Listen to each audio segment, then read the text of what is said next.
see the script in the reflection of my glasses. I moved, also. I moved. I wrote this a year ago, but it's fine. Time travel, a theoretical scientific concept and a fantastic plot device for a lot of mediocre movies and a handful of good ones. Despite that thing I just said, I've always really loved time travel movies. I've also always been really deeply weird about them. Like, since childhood, I have intensely studied all time travel media in order to determine whether the time travel is good or not. It can be bad. Whenever I talk to anyone about this, their response is usually thin. What do you mean whether it's good? How are you quantifying the objective quality of time travel? Considering we don't actually know how time travel would work, we can only assume that each story uses it differently depending on its own themes and values. My answer to that is no, shut up, I'm gonna declare once and for all, what is the best time travel movie?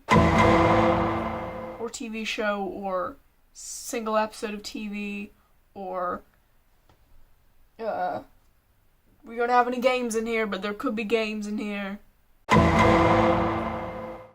course, the first natural step here is the first natural step to any project, making a spreadsheet. To work out what the best single piece of time travel media is, we first need to work out what the best kind of time travel is. So we're gonna have to categorize some shit. I listed out the first time travel medias that came to me and then sorted them based on the yes and no answers to the following criteria. Can events be changed? Basically, does going back in time allow the characters to rewrite things that have already happened to make them happen differently? Is the time travel a closed loop? So do the time travel based events that happen repeat on infinitum? So one is a little tricky to explain, but we'll come back to it later. Are doubles allowed? Just like, do the characters meet themselves? Or do they take over the body of their past self? If it's a past, they go to the future, and then that doesn't matter, really. Or, no, it does still. Past or future selves. That's an error in the script. Are paradoxes allowed? This one is the most complicated, because a paradox isn't, just necessarily one thing. But for these purposes, I'm calling it a paradox when something is changed that would cause an event that we see to happen to be impossible. Again, it's not a great explanation, but we'll cover it in more detail later on. And the final, most important category, is there a character called Abe? That isn't super important, but it happens more than once, so maybe it is important. We're gonna see. Let's get a board going. Here we go. We'll list the types up here. You can't see that. That says type. You'll get the gist. Here we go. A. This kind of time travel is probably what you're thinking about when you think about time travel. It's your basic, there's an event that needs to be fixed, and we're gonna cycle through some different outcomes in different timelines to learn about how our actions have consequences. Basically, all of these have some kind of system for skipping forwards to where you would be in your original timeline when you change over. Which sounds complicated, but it basically means that if you time travel back from Friday to Wednesday, then you can make a change in your actions, and then you'll roll back to Friday. Pretty much all of these stories don't allow doubles. When you go back, you inhabit the state you were in at that time. Take, for example, About Time, a rom-com about Domhnall Gleeson going into closets and thinking really hard to go back and forth in time. It raises some questions because he's walking back and forth between closets all the time, which has to count as its own change aside from the changes he's going back to make. On a side note, it's not like past him walked to the closet, so how does that work? He's just teleporting there, he's overcome by a sudden urge and becomes like a robot, set in his one goal of closet entering? Makes no damn sense. Another unique about timeism is that the main character can't go back before the conceiving of his child, or he gets a different kid. Though technically, he probably could if the change was minor enough to not affect the behavior of him or his wife. I mean, if he's allowed the closet thing, then surely having a chat with his dad at the same time he always has won't actually impact what child is birthed. But from a thematic point of view, there needs to be some reason for him to be forced to let go of his dad or the film doesn't really work. Fuck filmmaking, though. This essay is about functional time travel, and on that front, About Time fails. Fuck you, About Time. It's weird that he doesn't seem to get his memories from each new timeline. It's not. Why isn't he's going? Though if he did remember all of the memories in his past lives, that might literally kill him. Like in The Butterfly Effect. That was a fucking beautiful transition, by the way. Props to me at 11:20 p.m. on the 6th of April. 2022. The 6th of April 2022. Yeah, fucking genius. Props to you. You fucking moron. Do you think he knows? Do you think he has any idea it's gonna be a year? It's gonna be a year before I say those words. Do you think he fucking knew that? Moron, idiot. The Butterfly Effect follows pretty similarly to all of these other movies.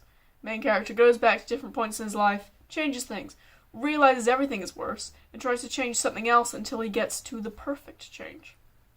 With, of course, the one stipulation that he gets all of his memories from the time he skipped, which induces these kind of seizures. The weight of all of the memories is too much for his brain to cope with, so he's slowly deteriorating and the seizures are getting worse. This acts as a fun little countdown, a limit on when he has to find the perfect timeline before he dies. It also makes no sense. Memories aren't, stored. They aren't physical, they're just patterns of neurons. The film was saying his neurons were working too hard or whatever during his memory seizures, then I'd agree. But they aren't. They're doing something stupider. So fuck this movie too, actually. Get out there, Butterfly Effect. You don't hold up. It's not looking good for the A movies. They're too preoccupied with having themes and being poignant and well made. It's like they don't even care about having a perfect time travel system that I can't nitpick to pieces. The last one of these I noted down was X-Men. No, X-Men. It's on the board. Am I going to run out of room on this board? I'll deal with that when I come to it. X-Men is just a whole mess because it rewrites the whole franchise and Wolverine remembers none of it. I mean, it technically works, but it's really fucked up. I get it had to be him because of the healing factor or whatever, but picking the guy who struggles with not being able to remember his past and then ripping away his future as well, that's messed up. I don't think anyone else considers it messed up because they also do it in that piece of shit Scooby-Doo show, but can you imagine having an entirely different telling of the world compared to everyone else? You don't know you're an inside jokes. No wonder he's isolated and grumpy and Logan. Dude just lost his whole fucking life. Time travel works out, but I'm counting it out of the running just because it bums me out. There are a lot more examples of Type A time travel. I actually think it's probably the most common. But while it often results in good stories, it also often leads to plot holes and unintentionally disturbing consequences. So I'm going to go ahead and count all the Type A time travel out of the running for time-saving purposes. This should be quick because this category is just the same as Type A, but they allow doubles and paradoxes, which actually makes them way more confusing. Problem with allowing doubles is having them interact will almost always cause a paradox, unless the past double remembers the interaction. The Umbrella Academy gets a little bit of leeway on this because at least it acknowledges that this is a paradox. No excuse for Back to the Future, though. Make like a tree and get out of here. Oh, I didn't. I should have put the films up. I'll do it now. Where's Back to the Future? Am I talking about both Back to the Futures? Why did I give myself two different things? Okay, Type B time travel. Back to the Future 1. Back to the Future 2. And Umbrella Academy. I didn't write this one down. I just drew a little umbrella because I was getting really bored of writing. Bam. There we go. That's all up now, so moving on. Also, the Umbrella Academy is gone too. Not for any specific reason, there's just so much time travel in that show, and it seems like it works slightly differently every time, which is just confusing. When Klaus goes back to Vietnam, that doesn't change anything in the present other than the photo in the bar, which we can maybe assume was always there. But then the young Five doesn't remember being old Five and interacting with himself. But them interacting is what sets off the chain of events making him young Five. Goes back in the same way at the same time because you literally see it in the first episode. So does it loop or not? I don't really know. It makes no damn sense. Tried to map it all out once and gave up because I got frustrated and bored. Fuck this show. I mean, it's fun. It's okay. I like some parts of it, but not the time travel. For reference, I wrote all of this before season 3 was announced even, I think. It might have been announced. But it was definitely not out. Okay, moving on. We're on to type C.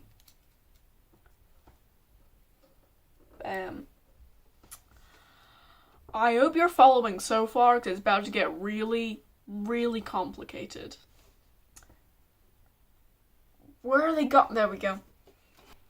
Looper, which isn't actually that complicated. But don't worry, because we're also talking about Primer. Get on the board. Looper and Primer are a yes to every single question, even including the Abe condition. They allow doubles, they allow paradoxes, they loop, they change, they have characters called Abe, they do it all! Looper is basically the film equivalent of the question, would you kill baby Hitler? And the answer is no. You should raise him to be better, and you should kill yourself to prevent the new and improved baby Hitler from dying. To help you understand what's going on here, here's a helpful little diagram I did. I don't have the diagram anymore. I lost it when I've moved. Between writing this and filming this right now, I've moved. So I think the important addendum to this section is that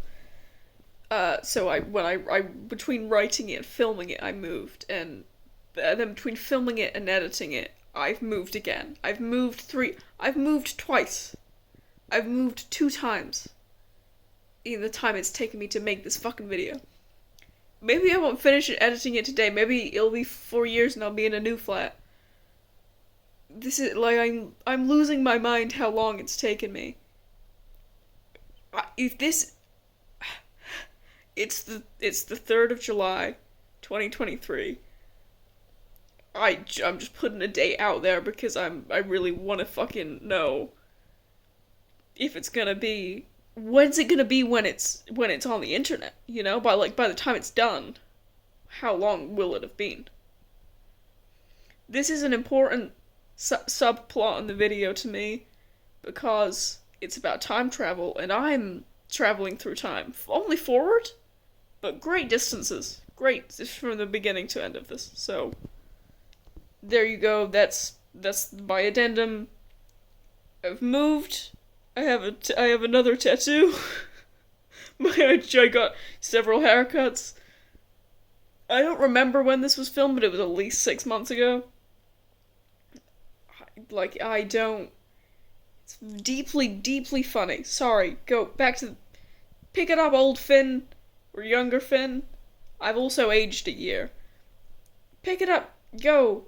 Back to the video now, goodbye. The important part of this as a discussion is that I don't know if the film is aware that it's full of paradoxes. And here's where I get to explaining how I'm even defining a paradox. Okay, so in Looper, when Paul Dano's older double runs away, they get him back by cutting young Paul Dano to pieces. When they cut off young Paul Dano's finger, old Paul Dano is now left with like a healed stump. Which is fine, and it's kind of neat that the wounds have healed over time. But then they cut off his leg, and sure, old Paul Dano now can't run. But if the wounds have been around so long that they've healed, then why did old Paul Dano have a leg in the... Why did old Paul Dano have a leg in the first place?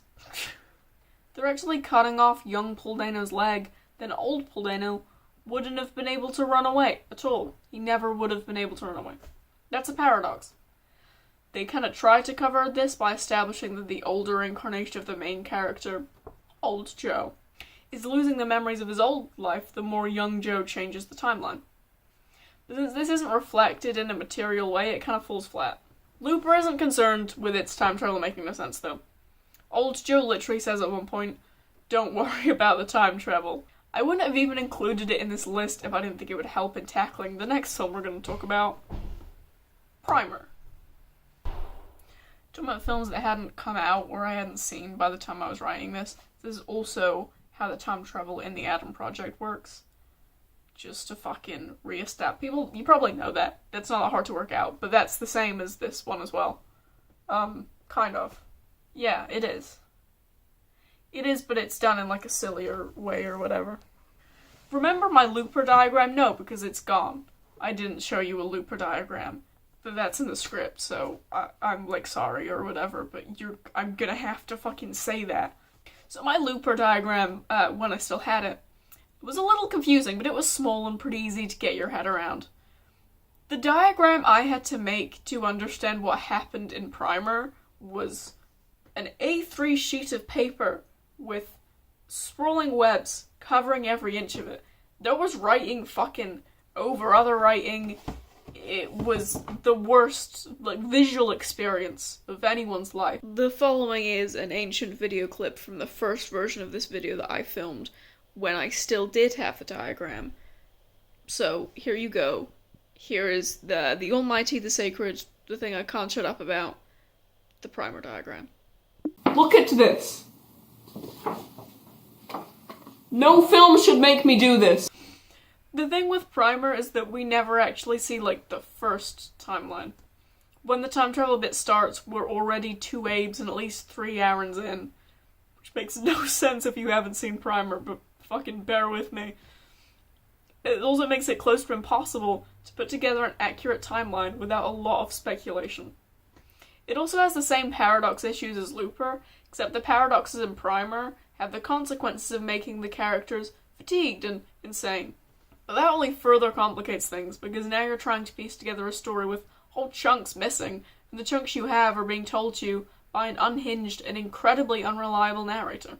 Some of this, the audio, sounds like it was recorded through a tin can. I cannot express to you how goddamn incomprehensible this film is. The thing is, if you do manage to piece together something cohesive from this film, it's really interesting. It's a compelling story about power and corruption and love, and as much as I want to, I can't hate this film. But I can't love it either. Me and my sister spent a full 2 hours mapping out the plot of this thing, only for it to have a time travel system as developed as Looper's. I mean, like, what the fuck, you know? Guy put in fucking so much work, and there's still, like, paradoxes and plot holes. How did they go to the party multiple times, huh? How many doubles did they actually kill? Did they kill them? Are there like 70 Aarons running around, consumed by power and trying to build their own time machines? We don't even find out if anything happened at the first party, or why Aaron might be lying about it. I cherish this film so much, but holy fuck, this movie, it is fucking stupid. I can't spend hours of my life on something that only makes as much sense as Looper. And Looper does make sense, but not tons. All bits of sense. I don't love Looper. Is that is that a hot take? I just think Looper is fine.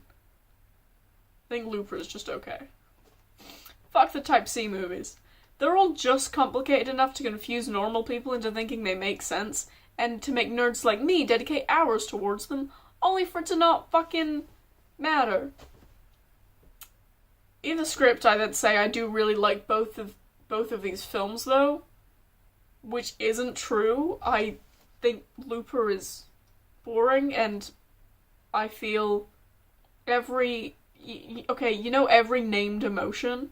That's how I feel about Primer.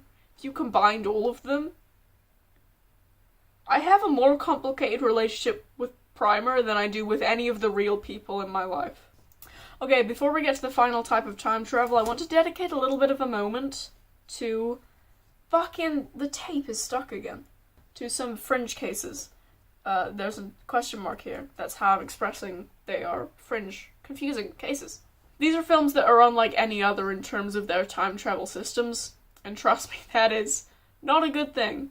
I didn't bother separating these films into their own type because they all fucking suck at time travel, and I didn't think they deserved it.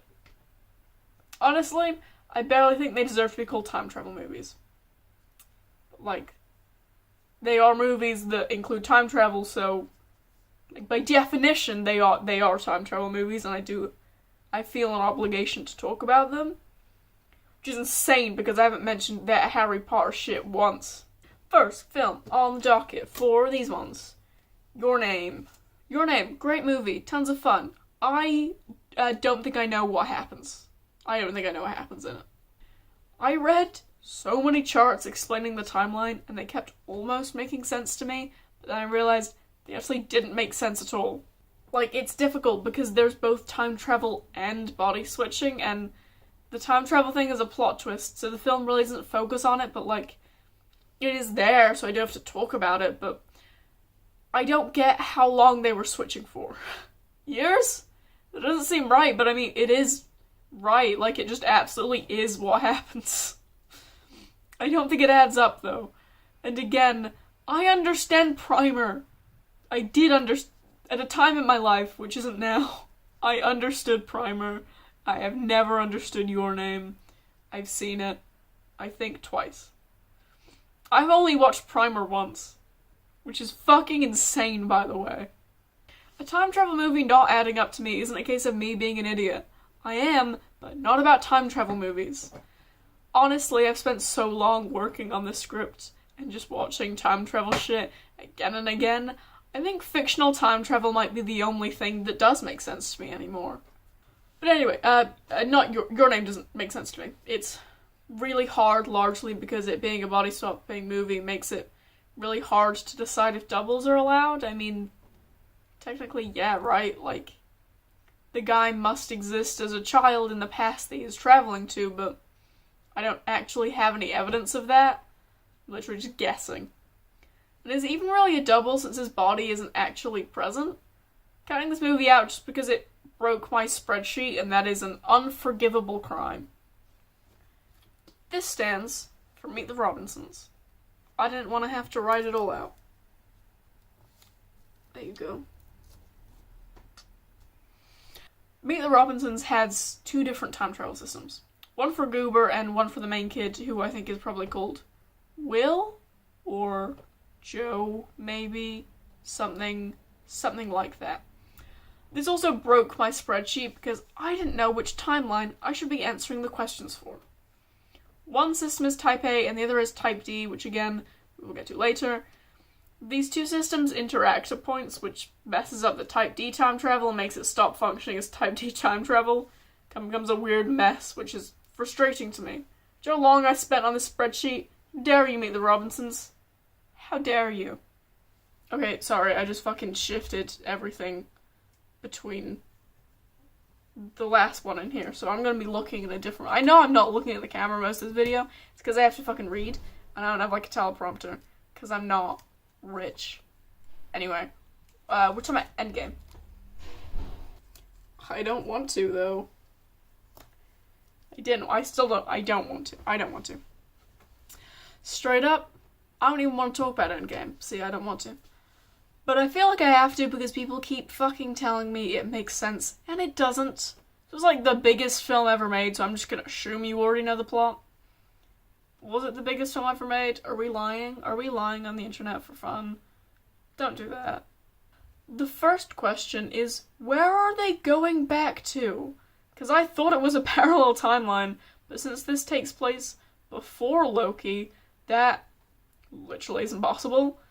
But it can't take place in the same timeline because we know these things don't happen in the main timeline. You can say, oh, but they're showing the changes and alternating several movies, and we should just assume going forward that these changes are in place. And to that I say, why do you think Captain America fighting himself wouldn't have outward consequences that would affect the universe of these films? Star-Lord getting to that little thing later fucking matters. That changes an entire movie. You can't just do that. But it can't be a different timeline because Cap is there in the end as an old man. We fucking know he didn't time travel back because the fucking machine thing wasn't there. Also, if he can do that, then why do we think the other time travel wouldn't have persisted throughout history? I hate this movie. I hate it with my whole soul, and I fucking quite like Marvel stuff. I read the comics. I'm into it. I read the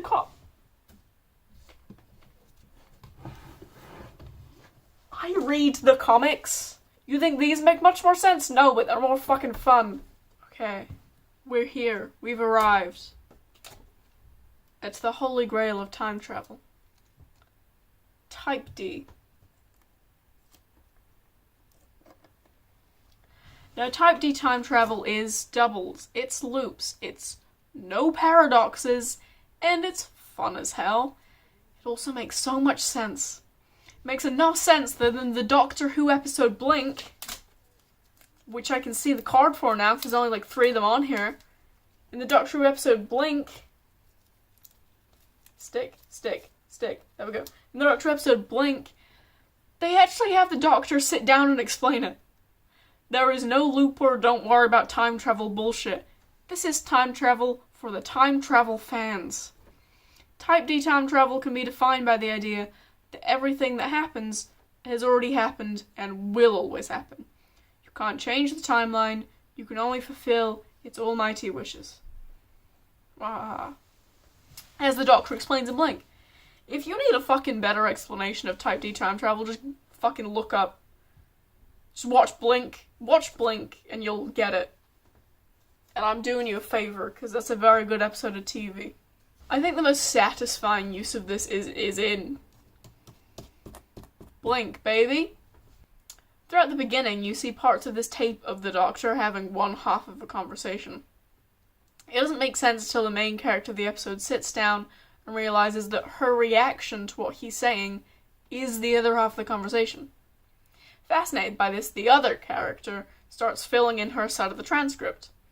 A lot happens in the middle that doesn't really matter, but at the end the characters give the full transcript of the conversation to the Doctor, so that later, when he goes back in time, he'll be able to film his half of the conversation. That might not be the most clear explanation, so just please, if you have the time, watch it. Watch Blink. It's like 45 minutes. Even just watch the scene of them doing, like, the conversation, because it's just magical how it all comes together. I won't give it the best time travel media ever. I think there are a couple more better overall quality. But it's definitely the best scene involving time travel in fucking history to me. Moving on to something much more stupid, we're about to talk about Predestination, which isn't what I wrote, but it's almost what I wrote. I wrote Predes because my hand was tired. My hand was tired is why I wrote Predes, okay? Don't worry about it. Predestination is a film starring Ethan Hawke and pre-Succession Sarah Snook. Snook? I think it's Snook. It has pretty much no idea how HRT and being intersex works, but time travel is fun as hell. Massive fucking biggest spoiler warning anyone's ever given you in your life. Like, watch this film because it's fun, but don't expect it to be good, but also, like, I'm about to ruin the funnest part of the movie, so, like, if you have any interest in watching a silly, fun time travel movie with everyone's favorite Shiv Roy, fucking do that now. But every character in this movie is the same person.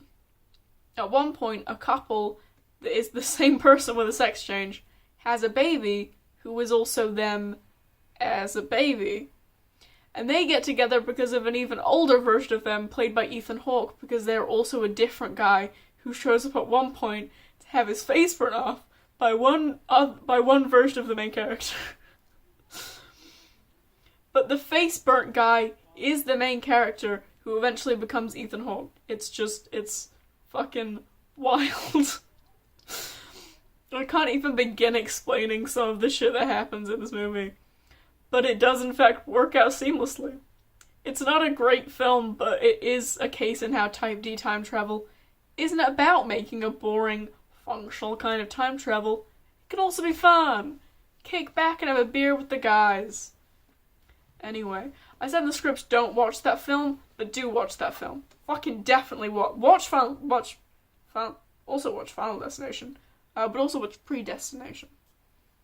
Because it's fun. Very, very fun. Now, the whole reason I even came up with the idea of doing this a year and a half ago is so that I could talk about Dirk Gently.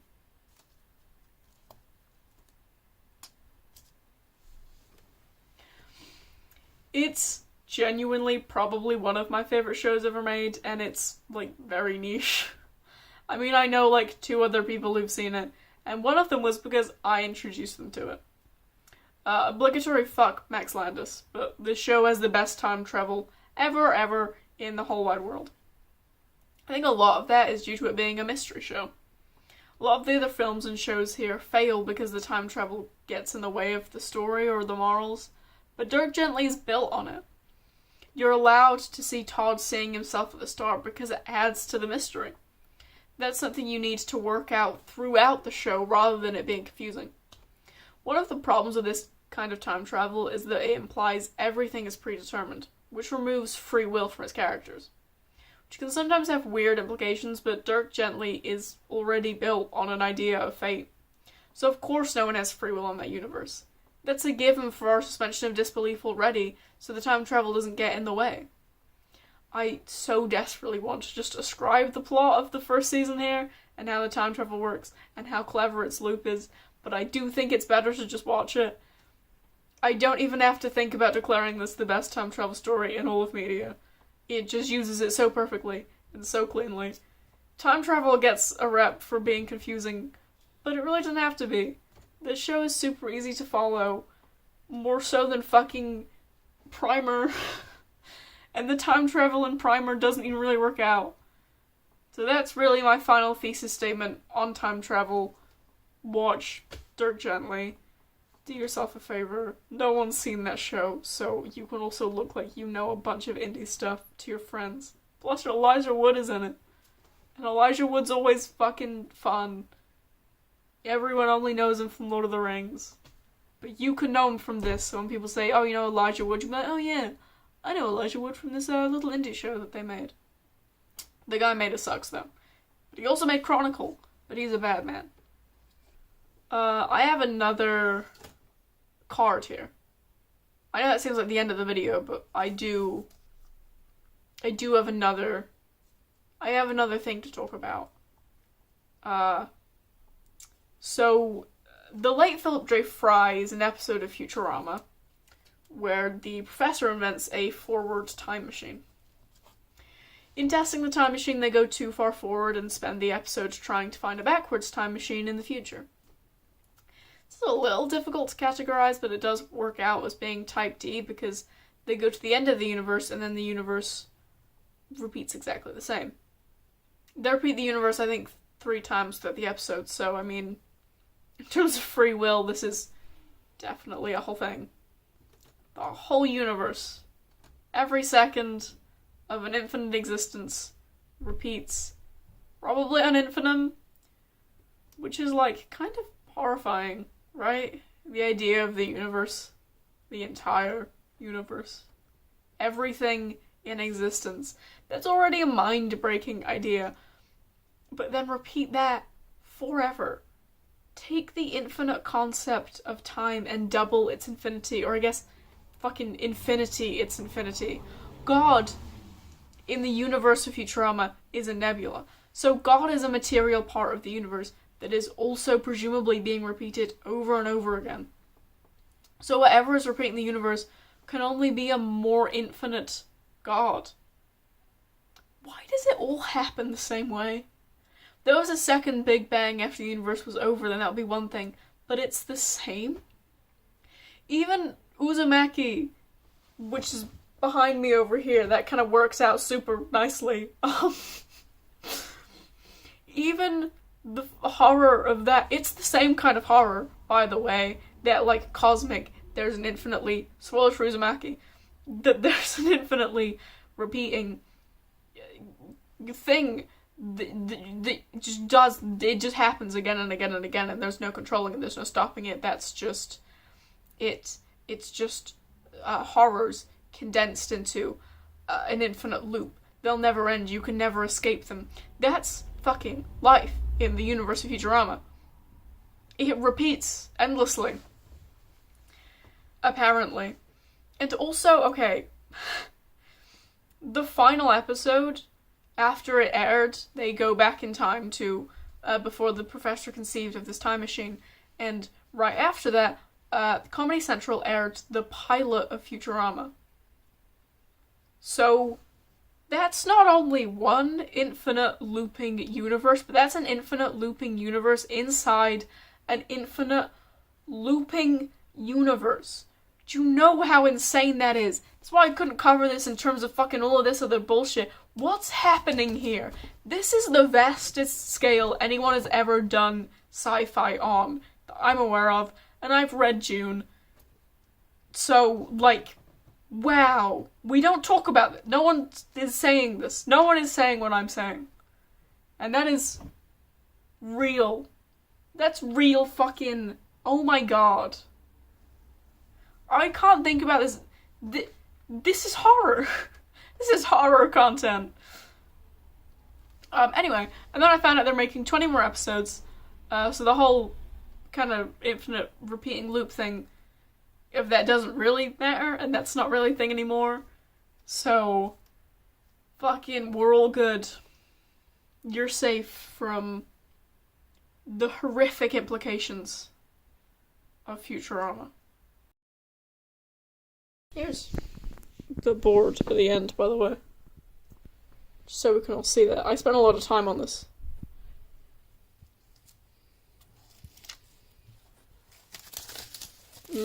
Board. Oh no.